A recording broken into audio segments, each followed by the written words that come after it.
உலகையே போரின் விளிம்பில் நிறுத்தியிருந்த அமெரிக்கா மற்றும் ஈரான் இடையிலான மோதல் தற்போது 2 வார கால தற்காலிக போர் நிறுத்த உடன்படிக்கையை எட்டியுள்ளது. ஜனாதிபதி டொனால்ட் ட்ரம்ப் மற்றும் ஈரானின் புதிய உயர்மட்ட தலைவர் முஜ்தபா கமேனி ஆகியோருக்கு இடையே நடந்த ரகசிய தூதரக முயற்சிகளே இந்த மாற்றத்திற்கு காரணமாக அமைந்துள்ளது. ஈரானின் புதிய உயர்மட்ட தலைவர் முஜ்தபா கமேனி அமெரிக்காவுடன் பேச்சுவார்த்தை நடத்த தனது தூதர்களுக்கு பச்சை கொடி காட்டியது இந்த உடன்படிக்கையின் முதல் திறப்பு முனையாக பார்க்கப்படுகிறது. இஸ்ரேல் அல்லது அமெரிக்காவினுடைய உளவுத்துறையினரால் தனது இருப்பிடம் கண்டறியப்படலாம் என்ற அச்சத்தில் அவர் இரகசியமான கையெழுத்து குறிப்புகளை நம்பகமான தூதர்கள் மூலம் பரிமாறிக்கொண்டதாக தகவல்கள் தெரிவிக்கிறது. இந்த பேச்சுவார்த்தையில் பாகிஸ்தான், எகிப்து மற்றும் துருக்கி ஆகிய நாடுகள் முக்கிய பாலமாக செயற்பட்டன. குறிப்பாக பாகிஸ்தான் பிரதமர் சேஃபாஸ் ஷெரீப் மற்றும் ஃபீல்ட் மார்ஷல் அசிம் முனீர் ஆகியோரின் கோரிக்கையை ஏற்று ஈரான் மீது நடத்தவிருந்த தாக்குதலை தற்காலிகமாக நிறுத்தி வைப்பதாக ட்ரம்ப் அறிவித்துள்ளார். இந்த 2 வார கால அமைதி உடன்படிக்கை சில கடுமையான நிபந்தனைகளின் அடிப்படையில் எட்டப்பட்டுள்ளது. ஹார்முஸ் நீரிணை உலக எண்ணெய் வர்த்தகத்திற்கு மிக முக்கியமாக இந்த நீரிணையை ஈரான் உடனடியாக திறந்துவிட வேண்டும். அதே நேரம் வருகின்ற வெள்ளிக்கிழமை ஏப்ரல் மாதம் 10ஆம் தேதி பாகிஸ்தானின் இஸ்லாமாபாத் நகரில் 2 நாட்டு அதிகாரிகளும் சந்தித்து விரிவான அமைதி திட்டத்தை வகுக்க உள்ளனர். ஈரான் நிபந்தனைகளுக்கு கட்டுப்படும் வரை அந்த நாட்டின் மின் உற்பத்தி நிலையங்கள் மற்றும் பாலங்கள் மீதான தாக்குதலை அமெரிக்கா நிறுத்தி வைக்கும். இந்த 2 நாடுகளின் மாறுபட்ட நிலைப்பாடுகள் இந்த உடன்படிக்கை 2 நாடுகளும் வெவ்வேறு விதமாக சித்தரிக்கிறது. ஈரானை பொறுத்தவரை இதனை தங்களின் அரசியல் மற்றும் இராணுவ வெற்றி என ஈரான் அறிவித்திருக்கிறது. 40 நாட்களில் நடந்த போரில் அமெரிக்கா பின்வாங்கியுள்ளதாக அந்த நாட்டு அரசு தொலைக்காட்சி செய்தி வெளியிட்டிருக்கிறது. அமெரிக்க படைகள் பிராந்தியத்தை விட்டு வெளியேற வேண்டும் என்ற கோரிக்கையையும் ஈரான் முன்வைத்திருக்கிறது. அதே நேரம் அமெரிக்காவை பொறுத்தவரை ட்ரம்ப் தனது ட்ரூத் சோசியல் பதிவில் இது உலக அமைதிக்கான ஒரு பெரிய நாடு என்று குறிப்பிட்டுள்ளார். இருப்பினும் ஈரான் தவறு செய்தால் முழுமையான அழிவை சந்திக்க நேரிடும் எனவும் அவர் எச்சரிக்க தவறவில்லை. ஈரானின் 10 அம்ச திட்டங்கள். ஈரான் முன்வைத்துள்ள அமைதி திட்டத்தில் முக்கியமாக பின்வருவன இடம்பெறுகிறது.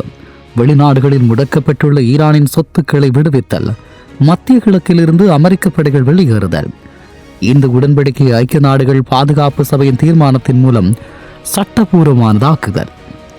தற்போதைக்கு போர் முகங்கள் கலந்துள்ள போதிலும் இந்த அமைதி மிகவும் பலவீனமானது. 2 நாடுகளும் தூண்டுதலில் விரல் வைத்தபடி ஒருவரை ஒருவர் உன்னிப்பாக கவனித்து வருகிறார்கள். இஸ்லாமாபாத்தில் நடக்கவுள்ள பேச்சுவார்த்தையை இந்த பிராந்தியத்தில் நிரந்தர அமைதி திரும்புமா அல்லது மீண்டும் போர் வெடிக்குமா என்பதை தீர்மானிக்கும். இப்படியான ஒரு நிலையில் சீனாவினுடைய நிழல் பங்களிப்பு இதில் எப்படி இருக்கிறது என்று ஒரு கேள்வி வரலாம். உண்மையில் பாகிஸ்தான், துருக்கி பற்றி குறிப்பிட்டாலும் ஈரானின் மிகப்பெரிய பொருளாதார ஆதரவாளர் சீனா ஈரானின் எண்ணெய் ஏற்றுமதியில் 90% சீனாவிற்கே செல்லுகிறது. ஹார்முஸ் நீரிணை மூடப்பட்டால் சீனாவின் எரிசக்தி பாதுகாப்பு கடுமையாக பாதிக்கும். எனவே பீஜிங் திரைமறைவில் ஈரானுக்கு அழுத்தம் கொடுத்து அமெரிக்காவுடன் இணங்கி போக செய்திருக்கலாம் என கருதப்படுகிறது. சைபர் போர் மற்றும் உட்கட்டமைப்புகள். ஏவுகணை தாக்குதல்களுக்கு முன்பாகவே 2 நாடுகளும் டிஜிட்டல் தளத்தில் மோதிக்கொண்டது. அமெரிக்காவினுடைய சைபர் கமாண்ட் ஈரானின் ஏவுகணை கட்டுப்பாட்டு அமைப்புகளை முடக்க முயற்சிப்பதாக தகவல்கள் கசிந்தன.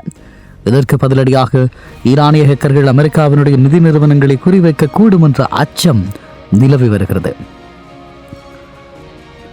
ஹார்முஸ் நீரிணை வழியாகத்தான் உலக எரிசக்தி விநியோகத்தில் 20% சுமார் 21 மில்லியன் பேரல் எண்ணெய் தினமும் கடந்து செல்கிறது.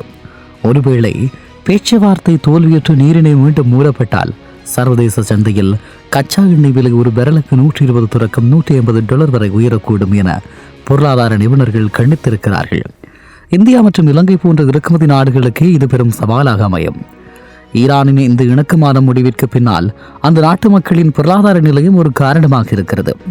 ஈரானின் நிலவும் கடும் பணவீக்கம் மற்றும் அத்தியாவசிய பொருட்களின் தட்டுப்பாடு காரணமாக மக்கள் மீண்டும் ஒரு நீண்டகால போரை விரும்புவதில்லை. முஜ்தபா கமேனி தனது பதவியை தக்க வைத்துக் கொள்ளவும் உள்நாட்டு புரட்சியை தவிர்க்கவும் இந்த தந்திரோபாய பின்வாங்கல் முறையை கையாண்டிருக்கலாம். உண்மையில் அமெரிக்கா பேச்சுவார்த்தையில் ஈடுபட்டாலும் இஸ்ரேல் தனது நிலைப்பாட்டில் உறுதியாக உள்ளது. ஈரானின் அணுசக்தி மையங்கள் மற்றும் ஹிஸ்புல்லா அமைப்பிற்கான ஆயுத விநியோக பாதையை இஸ்ரேல் தொடர்ந்து உளவு பார்த்து வருகிறது. அமெரிக்காவின் இந்த 2 வார கால அவகாசத்தை பயன்படுத்தி ஈரான் தனது முக்கிய இராணுவ தளவாடங்களை ரகசிய இடங்களுக்கு மாற்ற வாய்ப்புள்ளதாக ஸ்டேல் எச்சரிக்கிறது. ஈரானில் உள்ள சஃபகார் துறைமுகத்தில் இந்தியா முதலீடு செய்துள்ளது. இந்த பிராந்தியத்தில் போர் வெடித்தால் இந்தியாவின் மத்திய ஆசிய வர்த்தக பாதை பாதிக்கப்படும். எனவே இந்தியா இந்த பிரச்சனையில் அமைதி நிலவ வேண்டும் என்பதில் மௌனமான அதே சமயம் உறுதியான ராஜதந்திரத்தை செலுத்தி வருகிறது. அமெரிக்கா மற்றும் ஈரான் இடையிலான இந்த 2026ஆம் ஆண்டு மோதல் நவீன வரலாற்றில் ஒரு முக்கியமான மைல்கல்லாகும். ஏப்ரல் 10ஆம் தேதி இஸ்லாமாபாத்தில் தொடங்கவுள்ள பேச்சுவார்த்தைகள் வரும் 2 நாடுகளுக்கு இடையிலான உடன்படிக்கையாக மட்டும் இருக்கப் போவதில்லை. அவை ஒட்டுமொத்த மத்திய கிழக்கு பிராந்தியத்தின் எதிர்காலத்தையே தீர்மானிக்கப் போகிறது. தந்திரோபாய மாற்றமும் ராஜதந்திர வெற்றியும். இந்த மோதலில் இராணுவ வலிமையால் மட்டுமே வெற்றியை ஈட்ட முடியாது என்பதை 2 நாடுகளும் உணர்ந்துள்ளன. அமெரிக்காவின் அதிநவீன ஏவுகணைகளும் ஈரானின் ஹார்மோஸ் நீரிணை தடுப்புகின்ற பொருளாதார ஆயுதமும் ஒருவித சமநிலை தேக்கத்தை உருவாக்கியுள்ளது. ஈரானின் புதிய தலைமை போரினால் ஏற்படும் உள்நாட்டு புரட்சியை தவிர்க்கவும் அமெரிக்கா தனது உலகளாவிய பொருளாதார பிம்பத்தை காப்பாற்றிக் கொள்ளவும் இந்த ராஜதந்திர பாதையை தேர்ந்தெடுத்திருக்கிறார்கள். இந்த பிரச்சனையில் பாகிஸ்தான், சீனா மற்றும் ரஷ்யா போன்ற நாடுகளின் பங்களிப்பு உலக அரசியலில் அமெரிக்காவின் ஒருமுனை ஆதிக்கம் குறைந்து வருவதை சுட்டிக்காட்டுகிறது. குறிப்பாக பாகிஸ்தான் போன்ற ஒரு நாடு இந்த பெரும் நாடுகளுக்கிடையே மத்தியஸ்தம் செய்வது ஆசிய நாடுகளின் ராஜதந்திர முக்கியத்துவத்தை உலகுக்கு பறைசாற்றுகிறது. இந்த போர்முகங்கள் உலகிற்கு வழங்கியுள்ள மிகப்பெரிய பாடம் எரிசக்தி பாதுகாப்பு. ஹார்மோஸ் நீரிணை ஒரு சில மணி நேரம் முடக்கப்பட்டாலே உலக பொருளாதாரம் எந்தளவுக்கு ஆட்டம் காணும் என்பதை உலகம் நேரடியாக உணர்ந்துள்ளது. இது கச்சா எண்ணெய் சார்ந்திருக்கும் நாடுகளை மாற்று எரிசக்தி நோக்கி வேகமாக நகரத் தூண்டும் ஒரு காரணியாகவும் அமையும். தற்போது ஏற்பட்டுள்ள 2 வார கால போர் நிறுத்தம் என்பது ஒரு மூச்சுவிடும் இடைவெளி. அதுபோலதான் ஈரானின் 10 அம்ச திட்டமும் அமெரிக்காவின் அணுசக்தி குறித்த நிபந்தனைகளும் ஒன்றுக்கொண்டு முரண்பட்டவை. இஸ்லாமாபாத் பேச்சுவார்த்தையில் இருதரப்பும் தங்களின் பிடிவாதங்களை தளர்த்தி கொண்டால் மட்டுமே ஒரு நிரந்தர அமைதி சாத்தியமாகும். இல்லையெனில் இந்த 2 வார கால அவகாசம் என்பது மீண்டும் ஒரு பெரிய போருக்கான ஆயத்தமாகவே பார்க்கப்படும். சுருக்கமாக சொன்னால் இந்த நிகழ்வு உலக நாடுகளுக்கு ஒரு எச்சரிக்கை மணிப்போர். போர் என்பது அழிவை மட்டும் தரும் என்பதை உணர்ந்து வல்லரசு நாடுகளும் வளர்ந்து வரும் நாடுகளும் ராஜதந்திர பாதையில் பயணிப்பதை உலக அமைதிக்கு வழிவகுக்கும். இஸ்லாமாபாத் சந்திப்பு என்பது ஒரு காகித உடன்படிக்கையாக இல்லாமல் ஒரு புதிய அமைதி யுகத்தின் தொடக்கமாக இருக்க வேண்டும் என்பதே உலக மக்களின் எதிர்பார்ப்பும் கூட. இது சாத்தியமாகுமா, இதை சாத்தியப்படுத்த முடியுமா என்பதுதான் இப்போது பலர் முன்னிலையில் இருக்கக்கூடிய கேள்விகள். இந்த கேள்விகளுக்கான பதில் எதிர்வருகின்ற வெள்ளிக்கிழமை இவர்களுடைய பேச்சுவார்த்தை மேஜையில் இருந்து வெளிப்படும். ஆனால் ட்ரம்பினுடைய இந்த 2 வார கால போர் நிறுத்தம் என்பது எந்த அளவுக்கு உண்மையானது, அல்லது இன்னும் எவ்வளவு காலம் இது நீடிக்கப் போகிறது என்பதுதான் இங்கிருக்கக்கூடிய மிக முக்கியமான கேள்வியாகும்.